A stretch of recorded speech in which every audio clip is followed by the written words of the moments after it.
Hi friends, next program swap.c. So ఈ ప్రోగ్రాంలో మనం 2 నెంబర్స్ని ఎలా స్వాప్ చేయాలో తెలుసుకుందాం.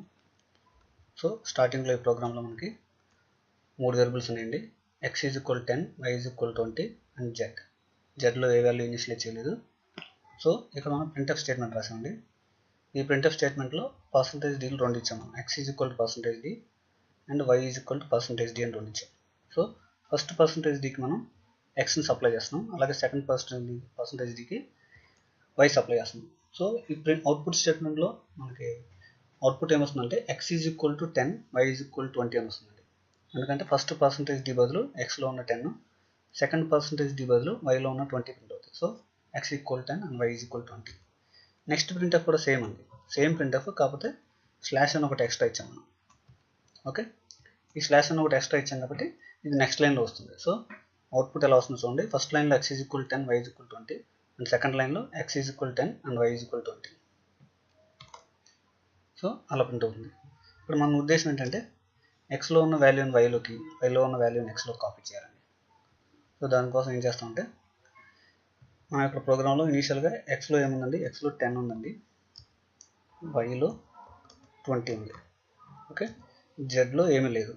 బై డిఫాల్ట్ దీంట్లో గార్బేజ్ వాల్యూ ఉంటుందండి. ఓకే, సో xలో 10 ఉంది కాబట్టి మనం ఏం చేయాలంటే xలో ఉన్న వాల్యూ yలో కాపీ చేయాలండి. yలో ఉన్న వాల్యూ xలో కాపీ చేయాలి. x is equal to y అన్నది. అప్పుడు ఏమవుతుందండి, xలో ఉన్న వాల్యూ yలోకి వస్తుంది. సో మన ఉద్దేశం ఏంటి, xలో ఉన్న 10 yలోకి, yలో ఉన్న 20 xలోకి రావాలి. సో ఇప్పుడు ఇక్కడ ఏం చేయాలంటే x ఈక్వల్ టు y అన్నది. సో yలో ఎంత ఉందండి, yలో ఇనీషియల్గా 20 ఉంది, ఆ 20 xలో కాపీ అయ్యింది. సో xలో ఎంత ఉంటుంది, ఇప్పుడు 20 ఉంటుంది. ఓకే, ఇప్పుడు yలోకి మనం ఏం కాపీ చేయాలంటే 10 కాపీ చేయాలి, కానీ మన దగ్గర 10 లేదు. సో ఇక్కడ ప్రాబ్లం ఏంటంటే 10 మనకి xలో అంతకుముందు ఉండే దాన్ని మనం రీప్లేస్ చేసాం. సో 10 లేకపోతే మనం స్వాప్ చేయడం కుదరదు. దానికోసమే మనం z అనే వేరియబుల్ తీసుకున్నామండి. దీనికోసం మనం ఏం చేస్తామంటే స్టార్టింగ్లో z ఈక్వల్ టు x అన్నమాట. z ఈక్వల్ టు అంటే xలో ఎంత ఉంది, 10 ఉంది, దాన్ని జెడ్లో కాపీ చేస్తున్నాం. సో ఇప్పుడు జెడ్లోకి ఎంత వస్తుందండి, మళ్ళీ స్టార్టింగ్ నుంచి xలో 10 ఉంది, yలో 20 ఉంది. ఓకే, ఫస్ట్ ఈ స్టెప్ రన్ అయిందండి, z ఈక్వల్ టు x అనే స్టెప్ రన్ అయింది. అప్పుడు ఏమవుతుంది, జెడ్లోకి 10 వస్తుంది. ఓకే, xలో ఉన్న 10 జెడ్లో కాపీ అయింది. తర్వాత x ఈక్వల్ టు y అన్నా ఉంది. x ఈక్వల్ టు y అంటే ఏమవుతుంది, మనకి xలోకి y వస్తుంది, అంటే xలోకి y వస్తుంది. y ఎంత అండి, 20. ఇప్పుడు yలోకి ఎంత రావాలండి, 10 రావాలి. సో yలోకి ఏం కాపీ చేయాలి మనం, 10 ఎక్కడ ఉంది, జెడ్లో ఉంది. సో yలోకి జెడ్లో ఉన్న వాల్యూ రావాలంటే y is equal to z ఇది చేసాను. సో ఇప్పుడు చూడండి, z equal to x, x equal to y, y is equal to z. ఈ 3 స్టెప్స్ చేసేసరికి మనకి ఇక్కడ 10 వచ్చింది. సో అంటే ఈ 3 స్టెప్స్ అయ్యేసరికి మనకి xలోకి 20, yలోకి 10 వచ్చాయండి. ఓకే, ఇంకొకసారి రన్ చేద్దాం. ఇనీషియల్గా xలో 10 ఉంది, yలో 20 ఉంది, జెడ్లో ఏమీ లేదు స్టార్టింగ్లో. ఓకే, మనం ఈ 3 స్టెప్స్ని రన్ చేద్దాం.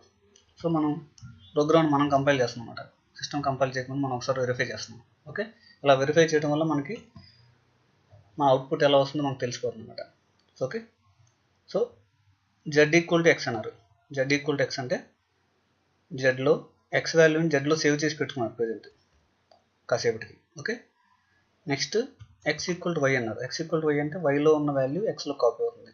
సో yలో 20 ఉందండి, ఆ 20 xలో కాపీ అవుతుంది. ఓకే, ఇప్పుడు xలో yలో రెండిట్లో 20 ఉంది. Next y is equal to z అన్నారు. అప్పుడు ఏమవుతుంది, జెడ్లో ఎంత ఉందంటే 10, ఆ 10 yలో కాపీ అవుతుంది. సో 3 స్టెప్స్లో అయిపోయిన తర్వాత xలోకి 20, yలోకి 10 వచ్చిందండి. సో ఈ స్టెప్స్ అయిపోయిన తర్వాత ప్రింట్ చేస్తున్నారు మీరు. స్టెప్స్ అవ్వకముందు ప్రింట్ చేసినప్పుడు xలో 10, yలో 20 ఉంది, కానీ ఈ 3 స్టెప్స్ అయిపోయిన తర్వాత మనకి xలోకి 20, yలోకి 10 వచ్చిందండి. ఒకసారి అవుట్పుట్ చూద్దాం. సారీ, ఈ ఎర్రర్స్ ఉన్నాయి కదా, ఇక్కడ మనం అనవసరంగా ఇదంతా టైప్ చేసి పెట్టున్నాం కాబట్టి వాటిని డిలీట్ చేద్దాం. ఓకే, ఎస్, చూడండి x = 10 and y = 20. So swap అయిపోయిన తర్వాత xలోకి 20, yలోకి 10 వచ్చింది. సో మనం ఒక థర్డ్ వేరియబుల్ని ఉపయోగించి xలో వాల్యూని yలోకి, yలో వాల్యూని xలోకి కాపీ చేసాం. సో ఇదే ప్రోగ్రామ్ థర్డ్ వేరియబుల్ ఉపయోగించకుండా చేద్దామండి.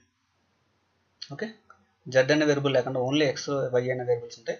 xలో ఉన్న వాల్యూ yలోకి, yలో ఉన్న వాల్యూ xలోకి ఓకే స్వాప్ చేద్దాం without using third variable. So చాలా ఇంటర్వ్యూస్లో ఈ ప్రోగ్రామ్ అడుగుతారని మిమ్మల్ని. సో చాలా ఇంపార్టెంట్ ప్రోగ్రామ్. ఆ లాజిక్ కూడా ఒకసారి చూద్దాం.